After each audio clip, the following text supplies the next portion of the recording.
إن أول بيت وضع للناس للذي ببكة مباركا وهدى للعالمين.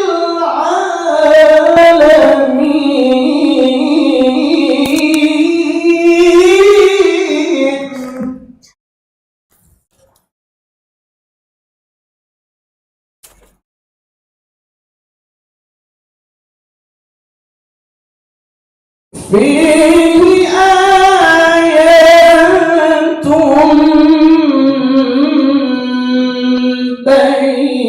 بينات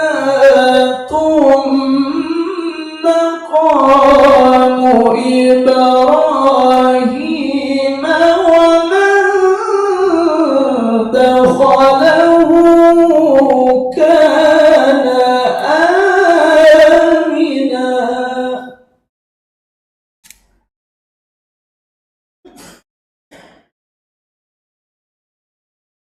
ولله على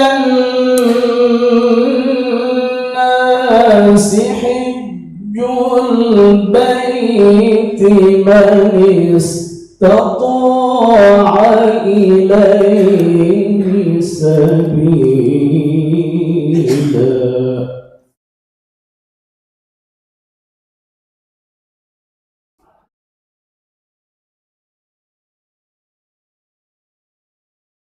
ولله على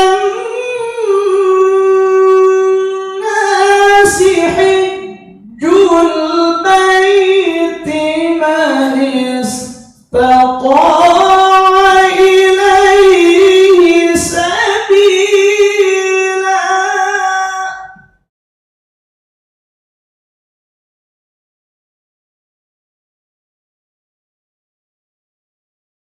ومن كفر فإن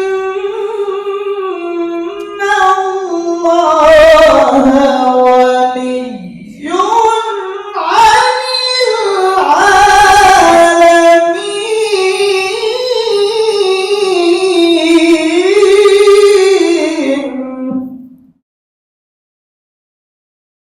ولله على الناس حج البيت من استطاع إليه سبيلا.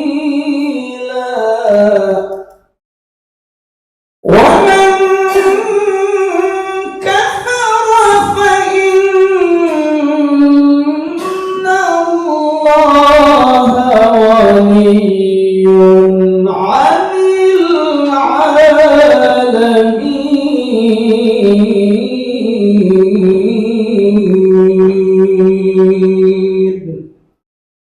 صدق الله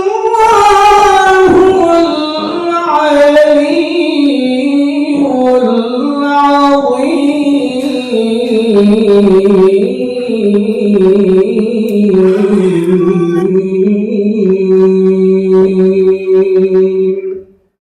Assalamualaikum warahmatullahi wabarakatuh. Waalaikumsalam warahmatullahi wabarakatuh. Baik, itulah tadi pembacaan ayat suci Al-Quran oleh Al-Ustaz Bapak Habibi Hasan SI. Acara selanjutnya, sambutan sekaligus membuka acara manasik haji konsorsium Himpu oleh Kepala Seksi Bina Penyelenggara Umroh dan Haji Khusus Kanwil Sulawesi Selatan atau yang mewakili Bapak Asa Afif STMT. Pada beliau kami persilahkan dengan hormat.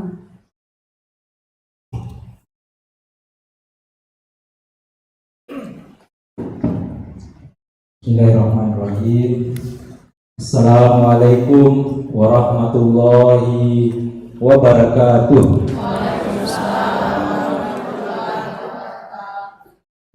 Alhamdulillah, wasyukurillah, la haula wa la quwata illa billah, wassalatu wassalamu ala rasulillah Sayyidina Muhammad wa ala alihi wa sahbihi ajma'in. Amma ba'd. Yang saya hormati Bapak pimpinan dari PT Tazkiyah, Bapak Adnan Zahidin.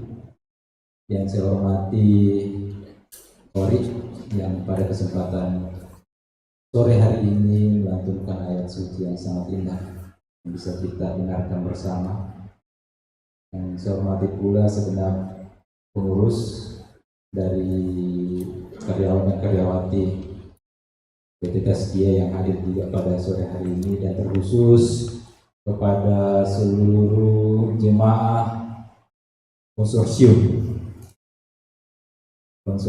yang tergabung dalam asosiasi Himpu yang insya Allah akan berangkat pada musim haji tahun 1445 Hijriah 2024 Miladiah. Alhamdulillah Bapak Ibu, segala puja dan puji syukur kita panjatkan kehadirat Allah Subhanahu wa taala karena pada kesempatan sore hari ini kita bisa berkumpul di sini, bisa bersilaturahmi, bertatap muka dalam rangka kegiatan pembukaan manasik haji khusus yang diselenggarakan oleh konsorsium asosiasi Himpu ini. Salawat dan salam juga senantiasa kita aturkan kepada junjungan kita Nabi besar Muhammad SAW. Semoga kita senantiasa istiqomah menjalankan sunnah-sunnahnya dan juga bisa berziarah ke makamnya di kota suci Madinah. Amin ya rabbal alamin. Dan insyaallah di hari kiamat kelak yang akhir bisa mendapat syafaat dari beliau. Amin ya rabbal alamin. Jadi Bapak Ibu sekalian, sebelumnya saya sampaikan bahwa saya ditugaskan untuk menghadiri kegiatan ini oleh Pak Haji Amrullah. Beliau dulu ketua tim Bina Haji, Bina Umrah dan Haji Khusus di Kementerian Agama. Kebetulan saya tugasnya sebagai ketua tim, tapi di Bina Haji Reguler. Jadi kalau Pak Amrullah itu Haji Khusus, saya di Haji Reguler. Karena juga kebetulan ada tugas yang lain juga yang sangat pentingnya dengan kegiatan pada sore hari ini. Dan kebetulan saya yang hadir di asrama haji, sementara ada di asrama haji, jadi beliau minta saya untuk hadir di kegiatan ini. Tanpa mengurangi makna dan esensi daripada kegiatan ini, beliau menitipkan salam. Semoga semua segenap pengurus dan juga jemaah haji yang akan berangkat dalam keadaan sehat walafiat, dan kemudian nanti bisa berangkat ke tanah suci dan kembali dalam keadaan sehat walafiat juga. Amin ya rabbal alamin. Baik Bapak Ibu sekalian, kalau kita melihat 2 tahun pada tahun 2020 dan 2021 itu kan tidak ada jemaah haji dari Indonesia yang diberangkatkan ke tanah suci. Di tahun 2022 itu jemaah juga yang diberangkatkan sangat terbatas jumlahnya karena masih dalam kondisi COVID. Barulah di tahun 2023 kemarin Arab Saudi membuka kembali akses jemaah haji untuk masuk berhaji dari seluruh wilayah, dari seluruh negara di seluruh dunia. Nah, pada tahun 2023 yang lalu itu kalau di haji reguler itu cukup banyak persoalan. Mungkin di haji khusus juga pikir hampir sama. Yang menjadi persoalan besar sebenarnya dalam penyelenggaraan haji itu masalah kuota, kapasitas.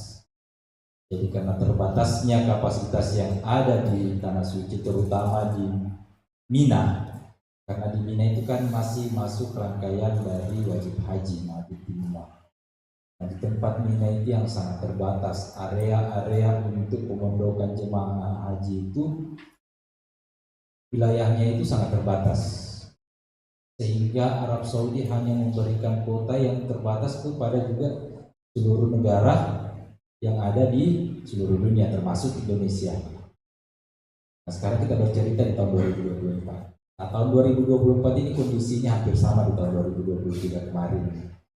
Kuota yang diberikan Arab Saudi itu secara akumulasi Untuk semua jemaah haji dari Indonesia itu 221.000 untuk haji khusus dan haji reguler.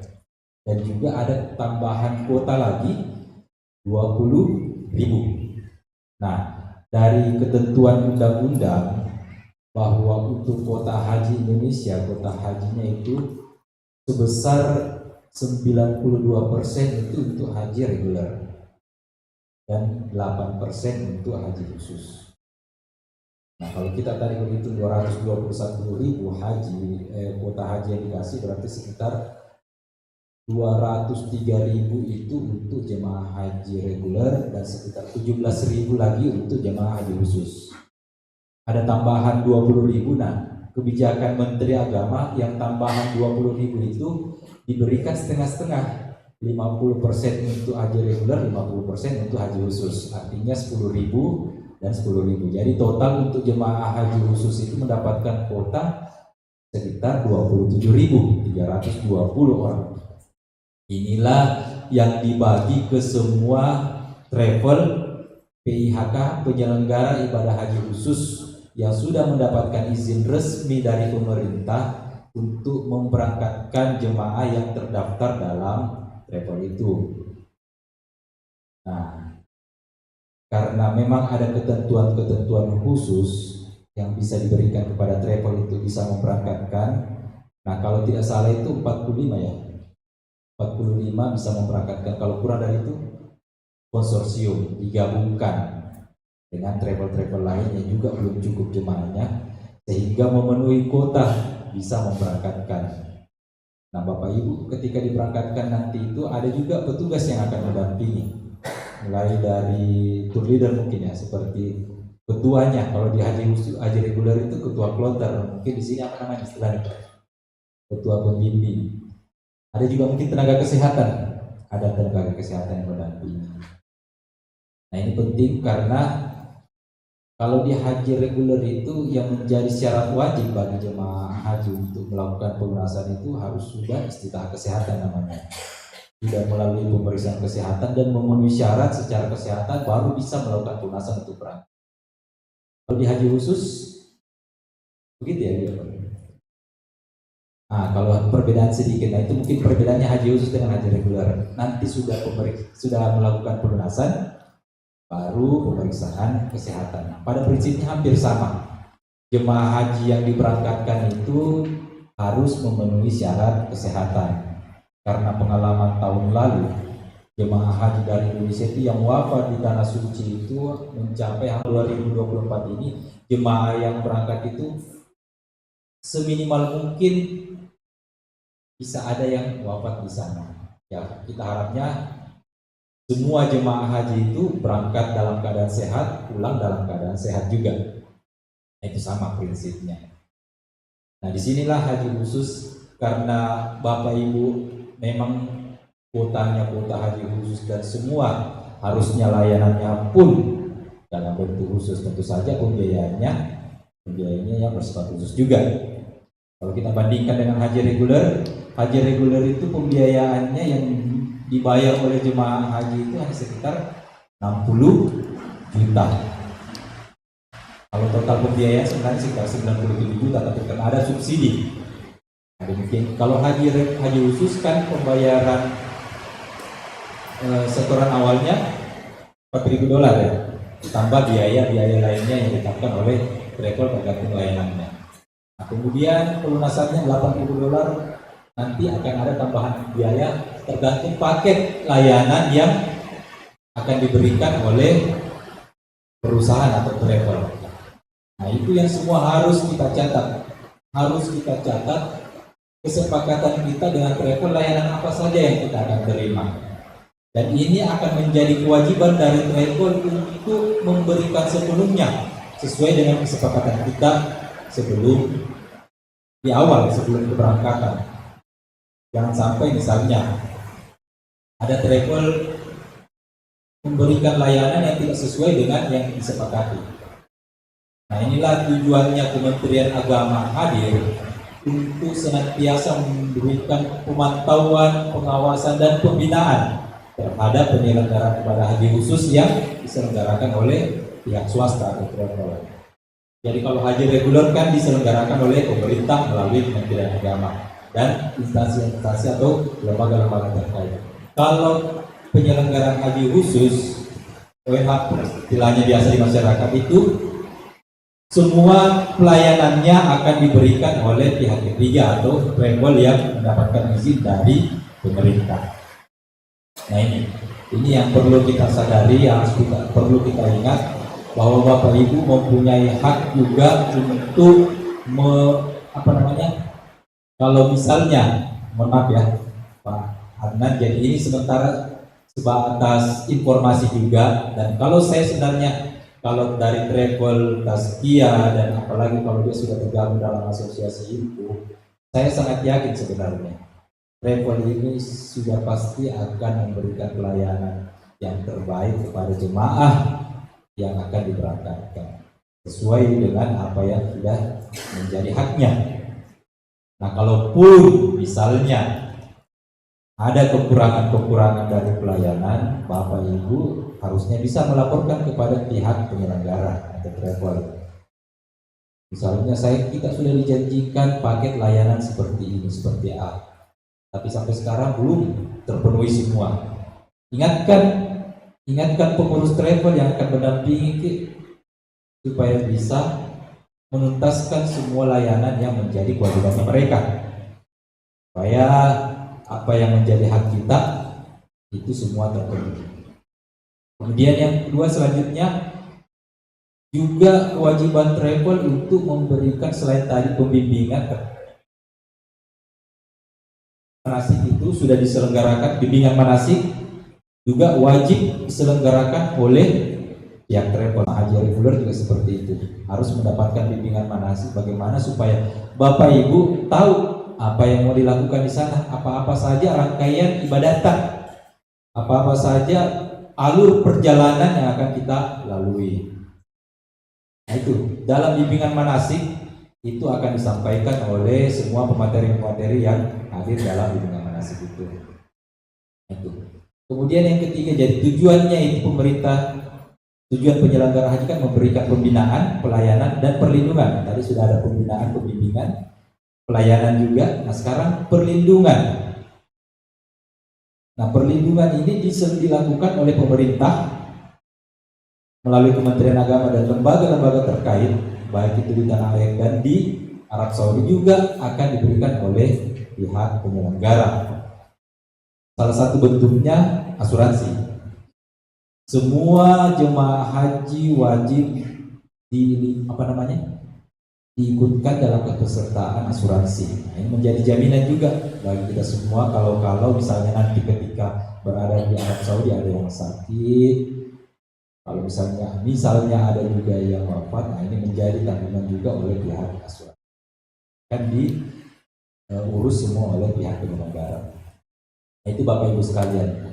Ini yang perlu kita catat, perlu kita ingat semua supaya nantinya dalam penyelenggaraan ibadah kita itu bisa lebih tenang dalam menjalankan ibadatan, bisa lebih aman dalam menjalankan ibadatan, karena hal-hal yang 3 pokok tadi itu bisa dipenuhi oleh penyelenggara. Nah itu. Baik, jadi untuk kesempatan ini saya sedikit mengingatkan bahwa kondisi di tanah suci sekarang itu, apalagi nanti pada saat musim haji itu masih dalam kondisi musim panas. Musim panas itu artinya cuacanya di Arab Saudi itu di tanah suci lebih panas daripada di Indonesia. Nah ini perlu kita jaga fisik, jaga kesehatan. Walaupun sudah pemeriksaan kesehatan di tanah air dinyatakan sehat, tapi jangan lalai, jangan abai. Harus diperiksa, perhatikan kesehatan tak. Kalau ada yang membutuhkan obat-obatan tertentu yang memang dari tanah air harus menjalani pengobatan, harus rutin minum obat misalnya, jangan lupa tetap dibawa obat ke tanah suci. Karena itu untuk menjaga fisik kita, jaga kita supaya bisa jalani semua rangkaian ibadah haji. Nah itu karena musim panas di tanah suci itu jauh lebih panas daripada di Indonesia. Di sana cuacanya, suhunya itu bisa sampai 45 bahkan lebih 45 derajat. Kalau di Indonesia kan rata-rata kalau sudah 32 derajat itu sudah panas. Di Tanah Suci itu sampai 45 derajat bahkan lebih di puncak musim panasnya. Nanti itu kita berhaji masih dalam puncak musim panas. Itu jaga kesehatan. Terakhir mungkin saya ingin sampaikan ya, sebagai jemaah haji dari Indonesia, kita berangkat haji itu tidak membawa nama pribadi. Kita itu sebagai duta-duta bangsa, perwakilan bangsa Indonesia ke Tanah Suci. Jadi saya harapkan jaga nama baik diri kita, jaga nama baik kampung kita, wilayah kita, daerah kita, Sulawesi Selatan, jaga nama baik bangsa kita sebagai bangsa Indonesia. Jemaah haji Indonesia itu di Arab Saudi sangat terkenal ramah. Orang Arab itu suka, apalagi kalau dari Makassar, dari Sulawesi Selatan. Nah, suka sekali tuh orang Arab, apalagi pedagang-pedagang. Oh, nah dia udah tuh jemaah haji dari Makassar lah, banyak lagi pemasukan ini. Nah ini, jadi jemaah haji Indonesia terkenal itu ramah, dari Makassar terkenal royal, suka beli oleh-oleh. Nah itu, jadi tetap kita jaga nama baik itu ketika kita akan beribadah di Tanah Suci. Nah, satu itu kalau misalnya ada persoalan-persoalan yang kita anggap itu tidak berkenan dalam pelayanan, saya sih begini, karena kadang-kadang itu ada orang, Bapak Ibu, ada itu orang setiap ada persoalan divideokan, diupload di Instagram, di Facebook, di TikTok, kekurangan-kekurangan pelayanan misalnya. Saya sih berharap itu tidak perlu sebenarnya kita publikasikan ke orang lain. Cukup kita, dan kalau ada keluhan-keluhan sampaikan ke pengurus. Jangan langsung disampaikan ke semua orang, seluruh orang yang ada di media sosial. Karena itu kan membawa juga citra kita, citra bangsa, citra pelayanan yang akan kita terima. Itu satu pesan saya. Jadi saya pikir sebagai jemaah haji ya patutlah kita juga menjaga kekompakan sesama jemaah haji,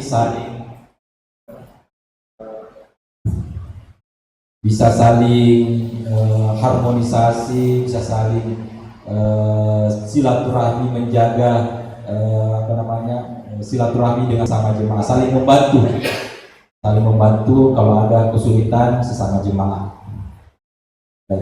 Bapak Ibu, saya pikir itu saja. Saya mohon maaf karena tidak bisa berlama-lama di ruangan ini karena kebetulan saya harus ke bandara, ada hal-hal penting juga yang harus saya kerjakan. Saya mohon maaf karena tidak bisa tinggal lama-lama. Sekali lagi dari kami mengucapkan banyak-banyak terima kasih karena sudah diberikan kesempatan untuk bersilaturahmi dengan Bapak Ibu sekalian, dan kami juga mohon maaf ketika dalam penyampaian pada sore hari ini ada hal-hal yang kurang berkenan di hati Bapak dan Ibu sekalian. Pertama kepada Bapak Pengurus saya juga mohon maaf karena tidak bisa berlama-lama, Pak Direktur.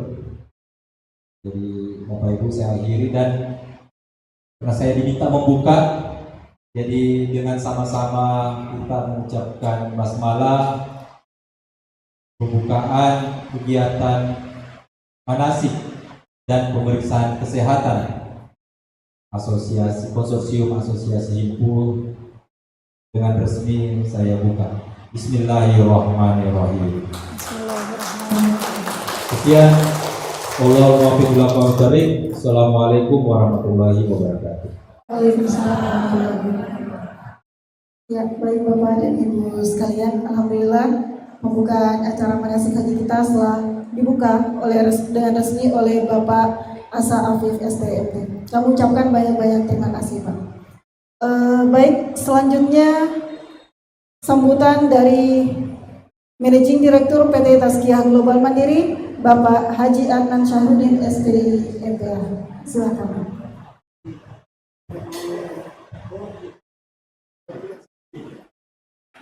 Terima kasih Pak. Iya. Iya.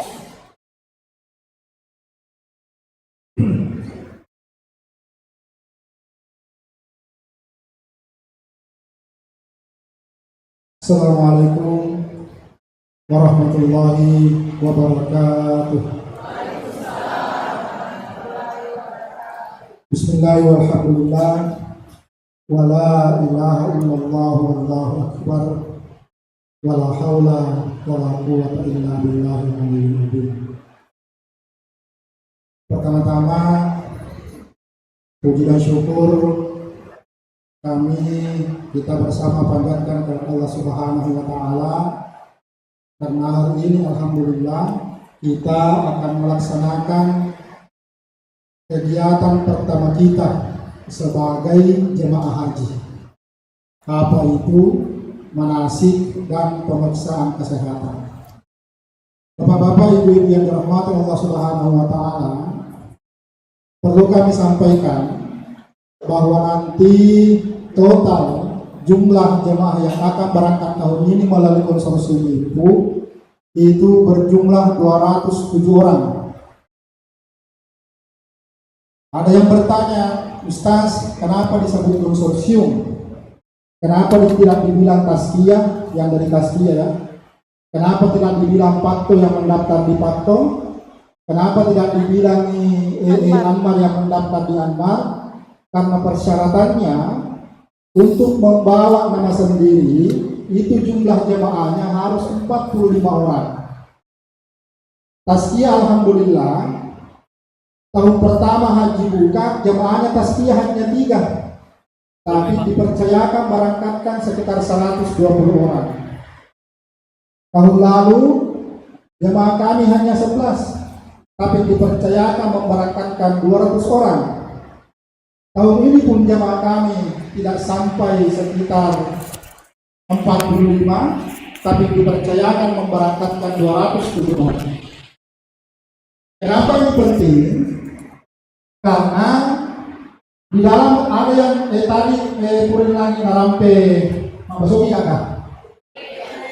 Tapi enggak boleh gua.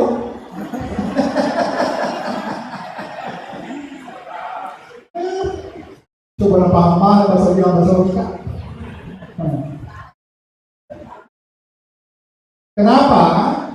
Karena ada standar-standar pelayanan yang harus kami penuhi selaku pelaksana perjalanan ibadah haji khusus. Termasuk manasik ini sebenarnya, manasik ini kami laksanakan dalam keadaan yang sangat sederhana. Di tempat beliau kasih kompromi atur suali, bagus tempat kita di sama itu. Tahun ini kami laksanakan seperti ini karena semua kami yang ada di asrama haji ini terpakai oleh petugas kami terus suali, ramah kompromi. Ada bisa beritu yang ambil sama tempat. Daripada kami terlambat laksanakan, karena kami kalau kami tidak laksanakan di sini, berarti nanti setelah api dilaksanakan sudah pergi lebaran. Permasalahannya adalah bagaimana apabila nanti setelah pemeriksaan ada jemaah kita yang terindikasi tidak memenuhi persyaratan kesehatan. Ini yang setiap tahun kami hadapi. Makanya saya pribadi, kami semua memutuskan kami laksanakan sekarang dengan kondisi yang terbatas. Yang penting nanti pada saat pemeriksaan kesehatan mudah-mudahan tidak ada. Tapi kalau ada yang terdapat terindikasi tidak boleh berangkat karena persoalan kesehatan, ada 2 bulan waktu kami untuk merawat. Itu sebenarnya latar belakangnya kenapa dilaksanakan dengan pada tanggal ini meskipun tempat yang tersedia sangat sederhana. Selanjutnya, salah satu juga kewajiban kami adalah memberangkatkan petugas. Coba Pak Madi mencoba petugasnya.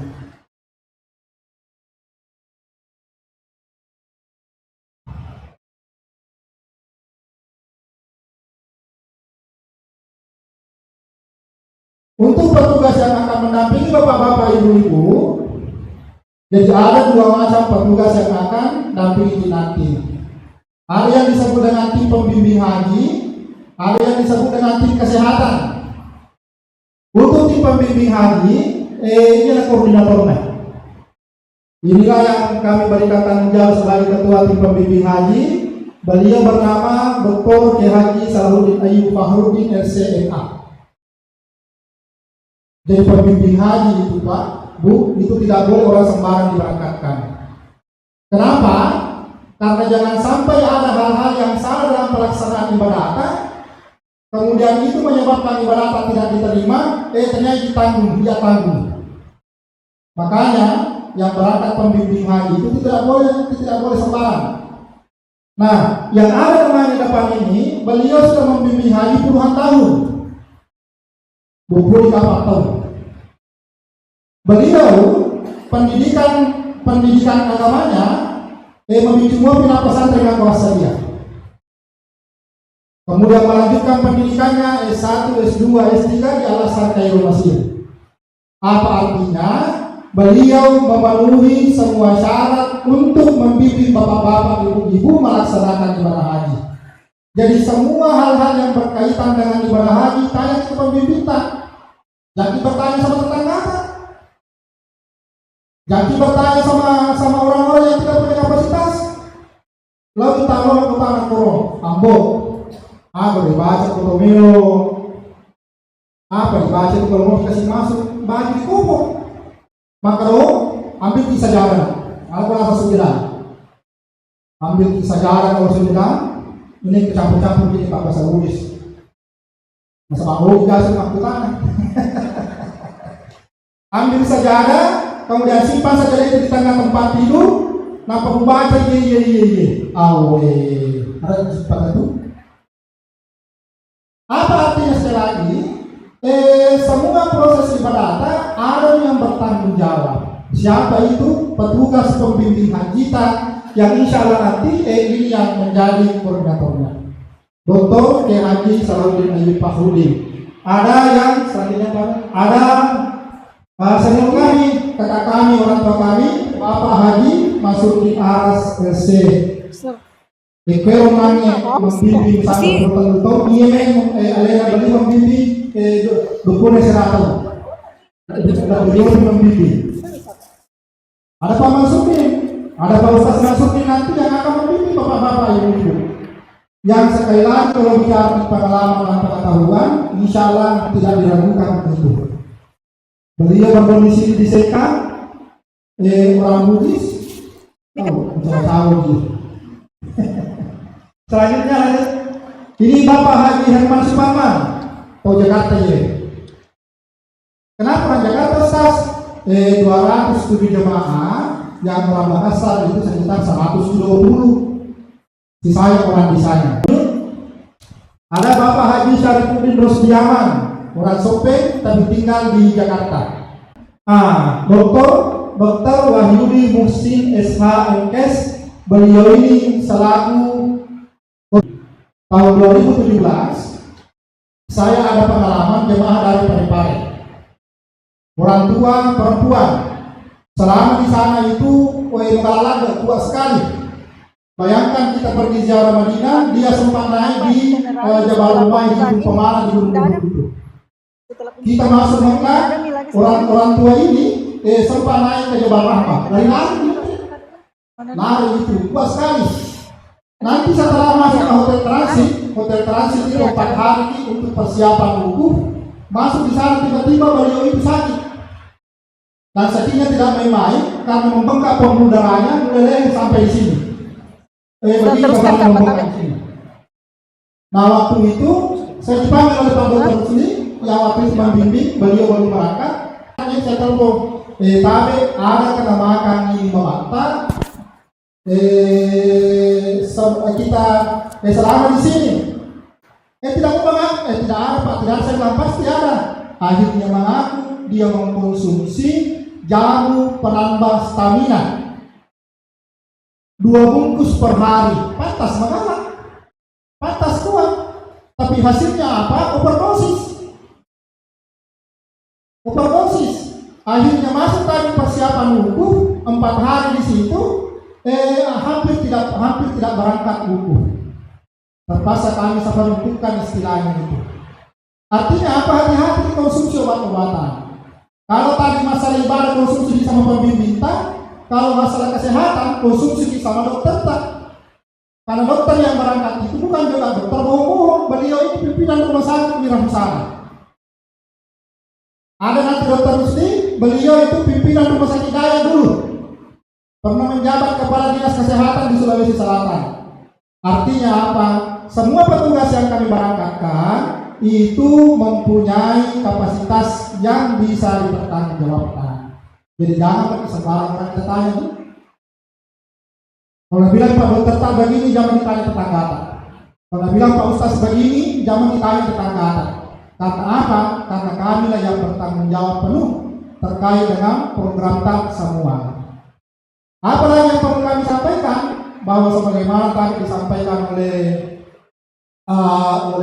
Pak Kasih, bahwa apabila ada hal-hal yang tidak sesuai dengan yang kami perjanjikan, silakan melapor. Beliau tadi mengatakan silakan melapor ke travel, kami mengatakan silakan laporkan Taskia ke Kemenak. Yang jemaah pantau yang melapor di pantau, yang dilaporkan di pantau laporkan Taskia. Yang mendaftar di Yanmar yang dilaporkan Yanmar laporkan di Taskia. Karena kamilah yang menjadi penanggung jawab pemberangkatan. Alhamdulillah, semua persiapan di Arab Saudi itu hotel TAP sudah selesai ini, baik di Mekah dan di Madinah. Pada 3 hari yang lalu selesai juga tenda TAP di Mina dan di Arafah. Itu kami masih sama dengan tahun lalu. Kalau maktab 113 istilahnya kalau tahun lalu. Kalau tahun ini tidak pakai istilah maktab ini. Alhamdulillah semua itu sudah kami selesaikan. Sekarang yang paling penting adalah persiapan keberangkatan saja. Kita di sini akan melaksanakan manasik selama 3 malam 2 hari. Perlu kami sampaikan, jangan dipahami bahwa di sini nanti bapak-bapak, ibu-ibu sudah paham secara tuntas tentang haji. Karena di Taskia itu untuk manasik hajinya secara tuntas ada 4 hari kami siapkan. Takbir kelima syessoh 5 kali sehari selama 4 hari itu sebelum berangkat di Uhud. Karena kalau di sini masih Pak Ustaz tentang haji secara tuntas, insya Allah dia pertanyaan kata lupa ini. Belum lagi berangkat kita lupa itu. Tapi kalau di sana dibahas 4 hari itu, insya Allah masih bagus pemahaman. Apa yang dibahas di sini? Yang paling penting adalah pemeriksaan kesehatan. Apalagi persiapan teknis keberangkatan saja nanti yang akan kami perbanyak. Jangan dipusing Pak Ustaz, bagaimana caranya meluntar itu? Jangan mewati pas saja. Pekolima itu berulina. Sebelum kita tanyakan itu, tanya dulu baik-baik hati kita, apakah saya ini kesian sudah siap berangkat haji atau tidak? Baik-baik ini yang kita pikirkan. Apa yang mesti saya baca supaya hatiku bersih, hatiku suci untuk mengunjungi 2 tanah suci? Apa yang mesti dosa-dosa apa yang masih ada dalam badan ini? Jangan sampai masih ada dosa sama orang tua yang belum pernah saya minta maafkan. Jangan sampai masih ada dosa sama keluarga yang belum pernah saya minta maaf. Jangan sampai masih ada dosa sama tetanggaku, ada hutang belum kubayar, ada ini. Lebih bagus itu yang kita tanyakan diri kita. Daripada pusing hidup pikir kami berapa nanti orang kawal dikasih mabuk, itu nanti di akhir itu. Makanya kita setia itu nanti setelah ini manasik yang 1 kali 1 minggu saja hari Kamis online itu kalau bisa diikuti. Terakhir untuk sambutan kemakburan haji itu, haji mabrur itu, kalau menurut Taskia Global Mandiri, menurut ustaz-ustaznya, haji itu ada di rukun Islam yang terakhir. Yang pertama adalah syahadat, yang kedua adalah sholat, yang ketiga adalah zakat atau puasa. Setelah ini terakhir haji. Ada masalah kita di awal ibadah pertama yang paling pertama dihisab di hari kiamat nanti adalah sholat. Kalau rusak sholat maka rusak semua ibadah yang lain. Kalau bagus sholat maka ibadah yang lain itu akan juga ikut dihisab. Artinya apa? Materi-materi yang melaksanakan salat pergi haji tapi belum bagus sholat perbaiki sholat sebelum berangkat.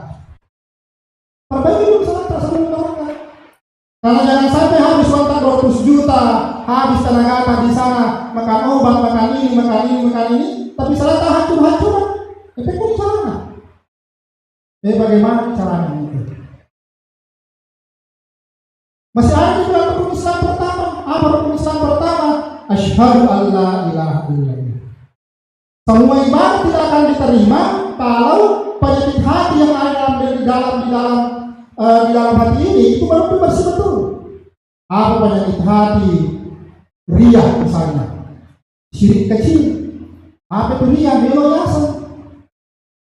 Melo yasan mengalah masa pajak, melo yasan mengalah puasa, melo yasan mengalah sumbang.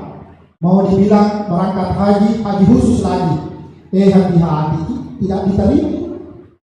Nah, itu tadi aku bilang tasfiyah itu untuk hajinya mau berangkat nanti. Fikihnya, cara melemparnya, cara ininya, selama 3 hari ini yang akan kami bahas tentang pentingnya amalan-amalan sebelum kita berangkat ke tanah suci. Supaya apa? Sampai nanti di tanah suci insya Allah tidak hanya dalam keadaan sehat jasmani, tapi dalam keadaan sehat rohani. Apa artinya sehat rohani? Hati ini bersih, hati ini suci dari segala macam penyakit hati. Jangan hanya doakan menderita, doakan kita bangsa Kabarta, doakan orang-orang yang berangkat di sini, karena doa yang kita lakukan untuk orang lain itu langsung akan diberikan balasan yang sama kepada orang yang mendoakan itu. Sekian dari kami. Insya Allah nanti akan kita lanjutkan beberapa materi sebelum kita kembali ke sana untuk beristirahat. Jadi kurangnya mohon dimaafkan. Wallahul muwaffiq ila aqwamit thoriq. Wabillahi taufiq wassadah. Wassalamualaikum warahmatullahi wabarakatuh. Waalaikumsalam warahmatullahi wabarakatuh. Baik Bapak dan Ibu sekalian, dengan berakhirnya sambutan dari Managing Director kami Bapak Haji Arman Syarudin SPDI MPA, maka berakhir pula acara pembukaan manasik haji dan pemeriksaan kesehatan haji khusus tahun 2024 Masehi 1445 Hijriah. Semoga Allah Subhanahu wa taala senantiasa memberikan kita kesehatan, kemudahan dalam menjalankan seluruh rangkaian acara kita selama berada di asrama haji ini. Baik, saya Fitri dan seluruh tim yang bertugas pada sore hari ini ucapkan banyak terima kasih. Wassalamualaikum warahmatullahi wabarakatuh.